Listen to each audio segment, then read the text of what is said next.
You're still watching Morning Express. We're attempting to get in touch with our guest reviewer for today, who is the business editor of the New National Star newspaper, Mr. Sam Otudye, who joins us via phone to discuss the issues in the news this morning. Hello, Mr. Sam. Good morning to you and welcome to the program. Thank you so very much, and it's my pleasure. Now, without further ado, let's get talking. Yesterday, the allegations made by the NNPP's presidential candidate in the 2023 general elections sparked quite the ruckus when Senator Rabiu Kwankwaso alleged that President Tinubu is marginalising the North and favouring the South in his resource allocation. It quickly went viral and a lot of Nigerians began reacting to that statement. What was your reaction when you grabbed hold of that news? Thank you so very much.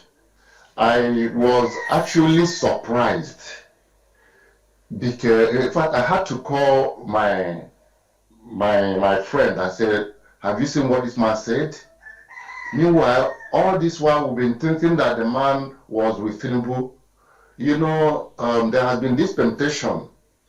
The temptation is that the president will pick Kwankwaso to get at least an aspect of the North. Because where he has very major issue now, as per 2027 election, is the North, right? So then the competition came up that he's likely going to pick Kwankwaso because of his influence, at least in Kano. And you know that the Kano delivers the numbers in the North in terms of state by state.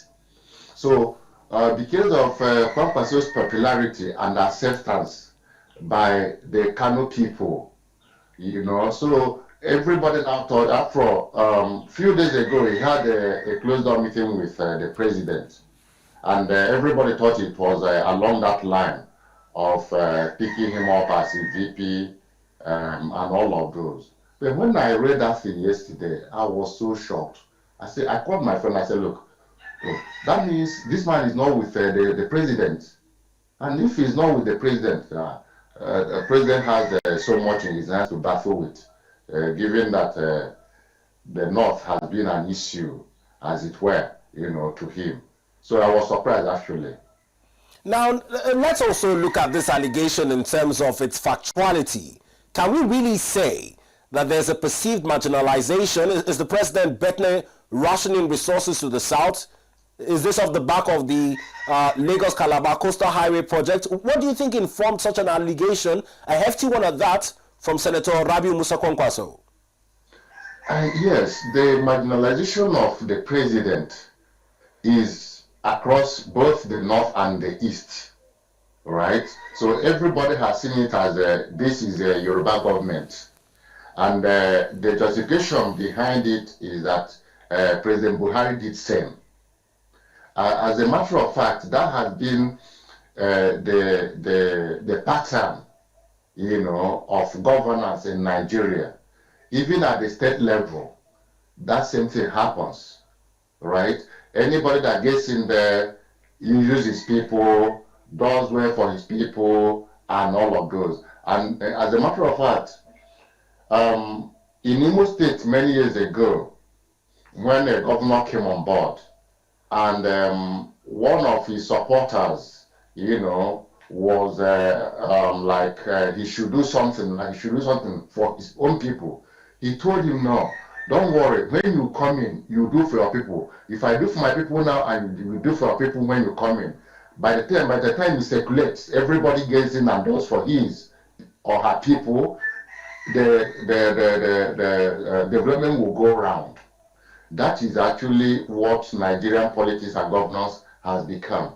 When President Buhari was there, he did all those for his people. Now, President Tinubu is here to do for the Yorubas.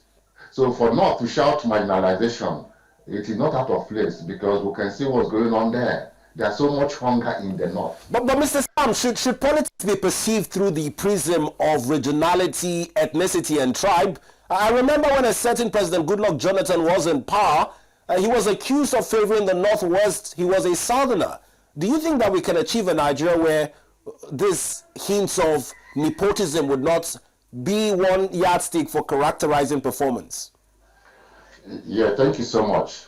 You know, I was coming to talk about President Jonathan doing a different thing, but with an ulterior motive.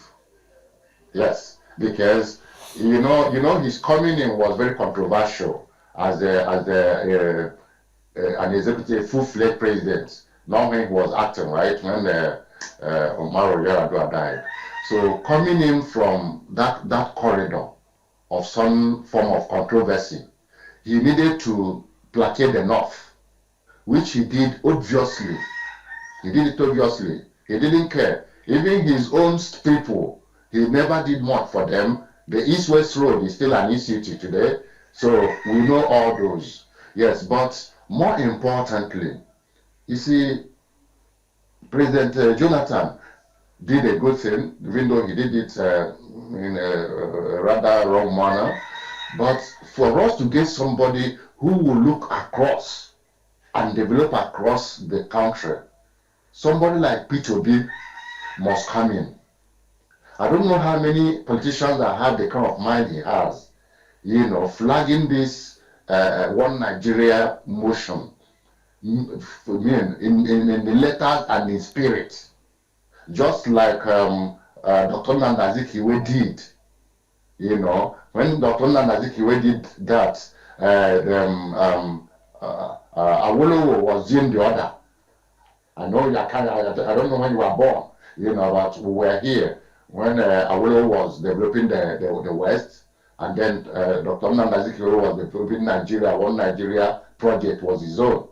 So the regionalism, the ethnicity, the one Nigeria cards are there to be played depending on who is holding the card, right? So somebody like P2B, if he holds that card, things will change. He will do it differently, So that's why everybody is routing for him. If you look at P2B's candidacy, you find out that even the North are looking for him, the South are looking for him. So they are all looking for him. And if that happens for Nigeria, I think we'll see a different regime altogether. Now, on the earlier permutation you made in terms of the running mate of President Bola Ahmed Tinubu, with the outcome of the new APC national chairmanship, which we'll talk about in a bit, it may seem as though that there is no plan to jettison the VP, Senator Kashim Shettima. Oh, thank you so much. Even yesterday, I think I read one online story that says that the villa is in turmoil because of Shettima's closeness, undue closeness to El-Rufai. So there will be a lot of latitudes. The rumor has been so rife that the President Tinubu is not likely going to run with VP Shettima, and that has been sounded loud and louder, so, and that is where people are picking their permutations from, that if that happens, who is next? Until yesterday, Kwankwaso said, days to the contrary. Otherwise, everybody had thought that he was going to whoop Kwankwaso, unless anything changes. But if he now goes ahead, right, with VP Shettima, there's nothing wrong with that. It's just that there had been so much rift between him and Shettima and the people around him, so to speak. That has been the information coming out from the villa, right? So if he still goes ahead with him, I think the important thing is that the North is not for President Tinubu 2027 unless something happens. See what he has done. Yesterday, he picked the Northerner as APC chairman. That is still in that drive, to play some balance. Some people are telling him, some people are saying that that balance is too late for him to play now. But he must do what he must do, no matter the end point. So I think he's working out something in terms of trying to please the North this late hour. But let's see how it pans out.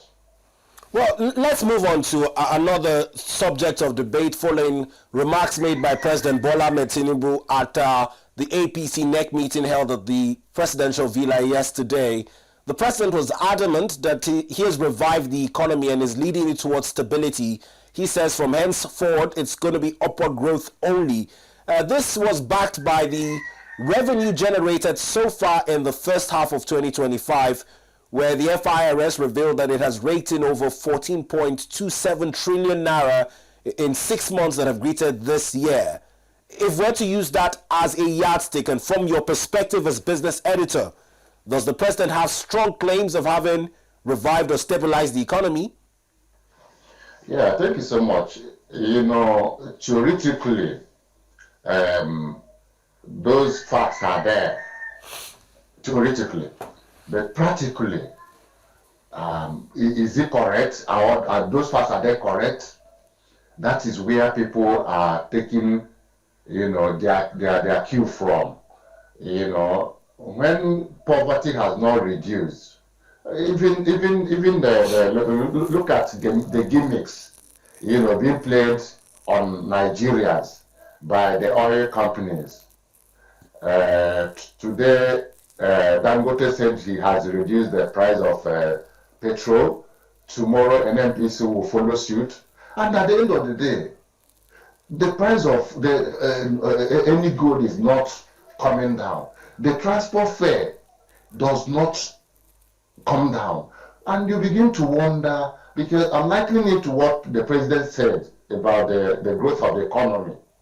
You know, let's look at this one that we are seeing that looks practical, because when you look at the price board, you see that, oh, they've come down from 910 to 905 and all of those. Then you find out that those things are not impacting. If they are, between me and you, we should be talking about, okay, I pay 800 naira from Duse to Barnett, right? So since they've been bringing down this price of fuel, has it dropped? It has not. So if the president is talking about what they've generated and all of those, and the impact is not being felt by the people, what it means is that it's a wild goose chase. It's a sepulchre. It's painted sepulchre, really. So they should do, you see, the president should stop deceiving himself and his government by telling us all these theoretical things. Those paperworks will not work, because at the end of the day, Nigerians are not being impacted positively. So he should better focus on something that he will do, that by tomorrow, when we wake up tomorrow, we'll now see, oh, cost of transport has gone down, right? Oh, today I paid from Duse to Barnett 500 against 800. Immediately that happens, everybody will know that something has happened. You go to the market to buy a mudu of garri that you used to buy 1,200, right? You buy it for 1,000 or 900. Wow, what are we talking about? It's palpable. You can feel it, you can touch it. But all these classroom theories, it will not help. That's the truth about the matter. No, but the presidency has also maintained the stance that this economic recovery is attracting foreign direct investments. It looks as though rebased GDP and whatnot, to include this revenue generated in the first half of the year, is tending towards a positive economic recovery. What do you make of that assertion? Thank you so much. You see, when we talk about this economic recovery, we should talk about practical economics, not those ones who read in economic textbooks. You know, we should bring them down on ground, right? Yes. You know what all these theoretical things, economic theories do. What they do is getting the attention of foreign investors, because when they read those things, yes, they come to the conclusion, oh, that means things are working here, we can go and invest. You know, if all these indices are positive, what it means is that we can run with them. So is that kind of some form of gimmicks, being played on foreign investors to come in and invest, because I do know that if you are here in Nigeria and you see and understand what is going on, unless you're of the Dangotes that you decide to invest. The other day, last week, Dangote was talking about seaports, right?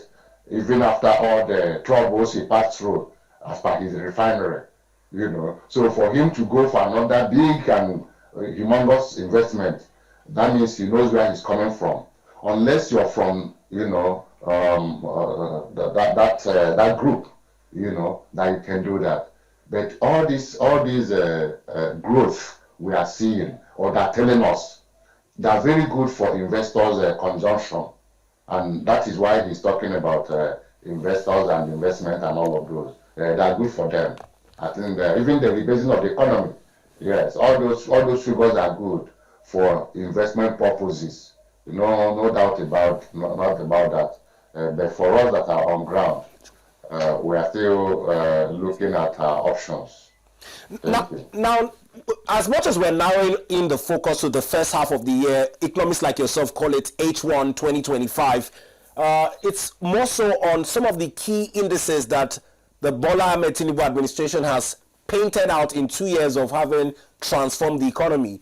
He says beyond foreign direct investments, issues to deal with minimum wage increment from 30,000 naira to 70,000 naira is one that benefits those in public service.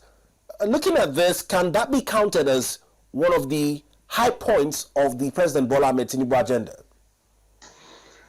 Yeah, thank you so much. I'm laughing and smiling at the same time here because those are the deceptions, right? You look at inflation. Has inflation come down?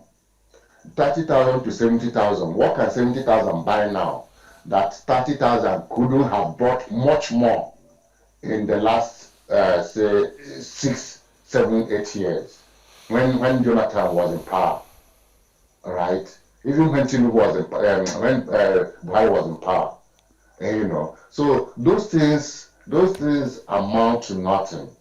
They're all noise because, just as I said earlier, we are on ground. When they sell those assumptions, whatever, to outsiders, they will think, oh, that means things are getting better. If you can, that's also a corporate gimmick. A company will not be doing well. In the midst of that, it will increase salary. What the company wants to do is to deceive, the stakeholders. That's what government is doing as well. So that they will think everything is good. So truthfully, there's no impact. In banking, we say is in or out, with no effect. So that is what has happened to the 70,000. It's not impactful. Ask those that are earning that 70,000 and find out from them whether anything has changed. Now, there's things have even gotten worse with 70,000. Now, away from that, he's also talked about being able to clear blocked funds in aviation with over $1.3 billion trapped before he emerged as president. He's saying right now, as it stands, all those funds have been repatriated, and even when we look at our dollar reserves, that it has much appreciated. When you look at these key indices before and after 2 years in government, what can we really say is one that reflects the true state of the economy? Yeah, in terms of aviation funds that were trapped, I think something has happened to it. Yes, they've been demobilized, as it were, and I think the airlines are happier now. They complained so much that time, and what happened then was the CBN governors shoddy transactions, with some people in Buhari's cabinet, So that's what happened then, But I know when President Tinubu came, That was a major challenge, and that was one of the things he was able to handle to make sure that those funds, were lifted off the country and repatriated. So yeah. On that note, yeah, he did something about that. That one is true. Now, I'm still having to take from conversations made by President Bola Ahmed Tinubu yesterday. It's going to be the second time on record that the president has publicly made comments about the opposition party and their activities. Yesterday, during the APC NEC meeting, he talked about how the current opposition, using his words now, is a coalition of confusion, in quotes. Now, the ADC, CUPP are now reacting to comments by President Bola Ahmed Tinubu. Most prominently, former Vice President Alhaji Atiku Abubakar has asked the president to keep his nose out of their business. What do you make of the president making public statements about the state of affairs in opposition parties? Thank you so much. I don't think it's out of place in Nigeria politics because opposition here at the moment is in crisis. You look at it from the PDP crisis, the LP crisis, and the other parties having the same challenge, which, as a matter of fact, they're accusing the ruling party as stoking fire, in those opposition parties, And the end point of everything is to win election, because the ruling party is poised to win the election. So, and it is using every means possible to make sure that oppositions don't stand, including ADC, the newly formed opposition, that should be very powerful and very strong, to pull the wool, over the ruling party's eyes. But they will not stop troubling the ADC until it becomes like PDP and LP, So for President to have spoken in that manner, he knows what he's talking about and he knows what he's doing. Yes, because he must criticize them, because the name there is opposition, right? Anything that is opposing you, you will stand against that thing. So that is what he has done, So I don't think it's out of place for him to criticize the opposition that is coming after his office, So I think, but then it is a clearing call for the opposition party, for the ADC, so that they should make sure they don't fall into his hands. Because if he grabs them, he will rubbish them, he will rupture them, he will damage and destroy them. So they should keep their distance and do what they are doing, focus on who do we bring out that will give the ruling party a running for 2027. That is what their focus should be.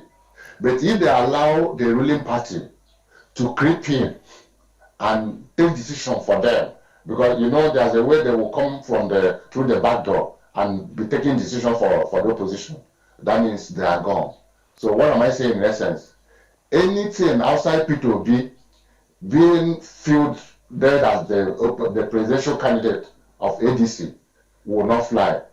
That means the ruling party has gotten there. Would not fly in terms of gaining the confidence of the electorate, or would not fly based on political calculations? Where are you coming from? Yes, will not fly in getting and gaining the acceptance of Nigerians that are rooting for P2B, because that's why they're still with ADC. And immediately ADC fails in that line, they will now, for you, Mr.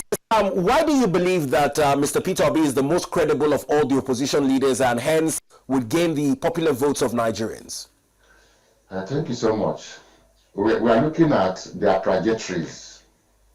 We are looking at when they were governors and what they've done up to date. You see, we know all of them in that group of ADC. We know their records one after the other.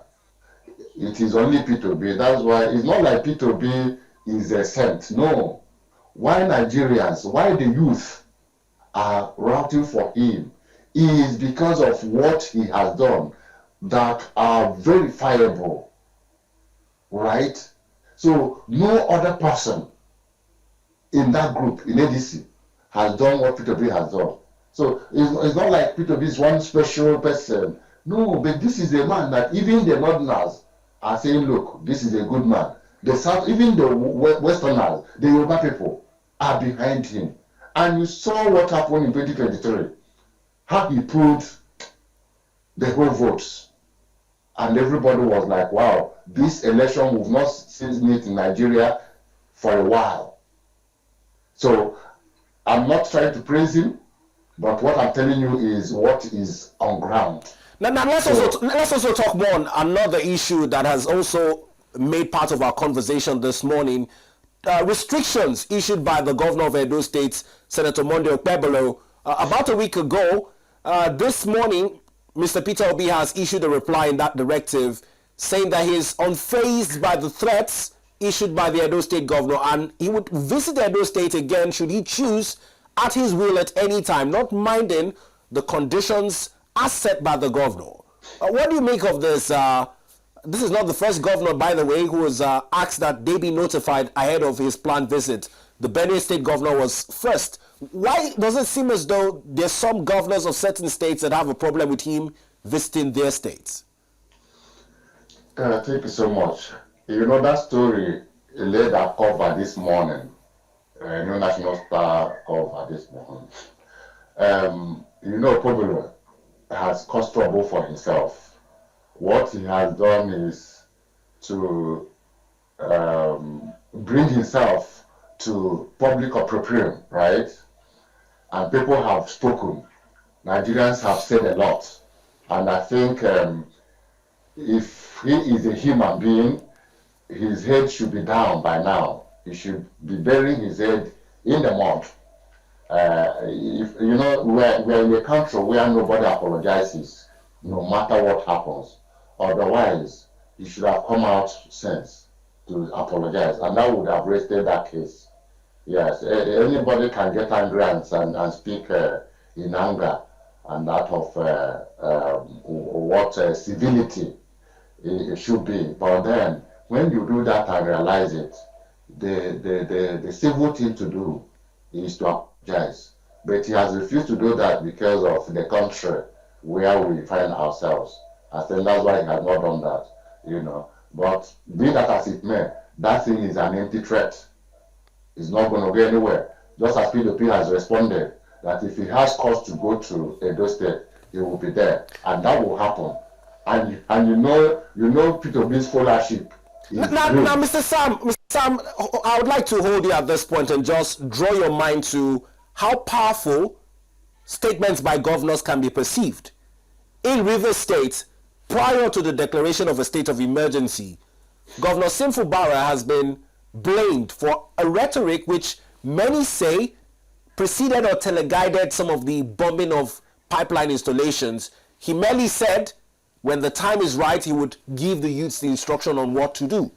He never said anything beyond that. But when those pipeline and installation were vandalized, even the presidency berated him for making such open declarations.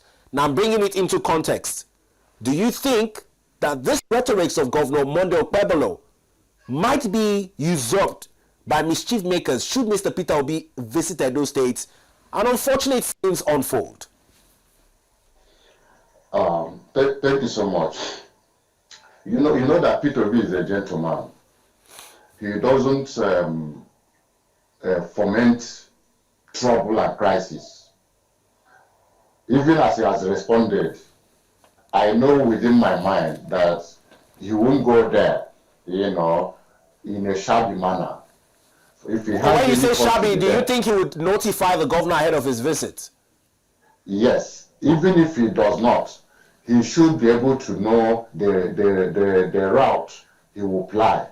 Why I say this is because Peter B is one man that does, because he knows his followership, that he has a very massive followership, that if he says, look, if he stands on Niger Bridge now and said, look, Nigerian youth, I want to get to Edo State and see what will happen.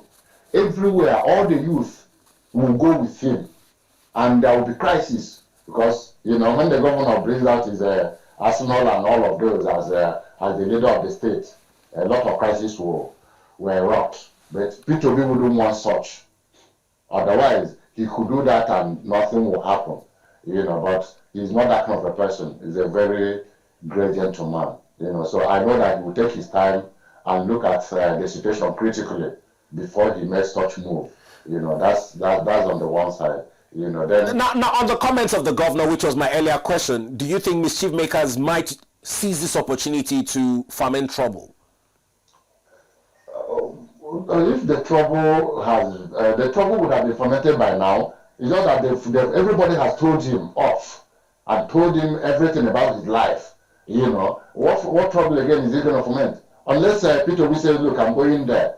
You know, that is where there will be trouble, because he too will want to prove a point. You know, but for now, I know Peter will not do such. That's the point I'm trying to make. But for him, right, he has done the wrong thing, and because of the immunity power and all that, otherwise he should have been in court by now. You know, so I think that is what has happened. So mischief makers for who? You know. So I think they've told him all they needed to have told him. And if he's somebody that you know, people are questioning his IQ all this while, even from when he read his budget and couldn't pronounce all those millions and all of those, and you know, those things cast so much aspersion, you know, doubt and lack of confidence in him. So Nigerians see him as a non-issue as far as leadership is concerned, right? So Okpebholo is not a problem. He's the list of Nigerian youth problem, Nigerian leadership problem is Okpebholo, because he's not there. He doesn't have what it takes to lead the people, even to lead his family with what he has done. You know, so everybody has told him what kept him where he should be, and we are moving on. I think that is what has happened. Now let's come back to the APC NEC meeting. President Bola Ahmed Tinubu made quite strong remarks in his assessment of APC governor's performance. He said, and I quote, "Nigerians are still complaining. They should make it easier at the grassroots for people to be able to have a better quality of life." Now, this was ahead of the election of Professor Nentawe Yilwatda as the new APC national chair. What do you make of the president's position on the performance of the APC governors, one, and two, on the emergence of Prof Nentawe as the new APC national chair? Thank you so much. Once again, I'm laughing and smiling at the same time, because what he said is, I think, pot calling kettle black, because you cannot be doing well at your level, a higher level at that, and you expect those that are below you to do differently. So you're just raising on due. But in his defense, he also said that there's been increased FAC allocations, hence state governors ought to perform better with more allocations privy to them. Yeah, more allocations, more inflation, you know, in and out transaction, you know, that's what is there. But the truth of the matter is, the state governors, yes, are not doing well, just as the federal government is not doing well. So is what we call it now. But the truth is that, you know, there was a time I said it on this program, that if you run this government the way private sector runs, I mean, there's nothing different about running government and running private sector. Where I said here that as a bank manager, I was, right? We'll come for meetings and we're talking about strategies to make profit, right? And I said here that, look, imagine if presidents, when they come for FEC, and the question is, governors, send in your reports. Governor of other states, what have you done in the last quarter? last 3 months, what have you done? He will list all his achievements. And another governor will bring out his, and by the time they are done, the center will now also say what it has done. Because this thing is not a standalone thing. It's a teamwork. Nigeria is an entity. So the governors, the states, and the federal government must work as a team to make the entity work. That is what it is. So if the center is not holding, the states cannot hold any better. So if he's castigating the states as not doing well, he should first castigate himself, because the federal government is not doing well. That is what the Nigerian masses are saying. And that would be a yardstick for his re-election victory.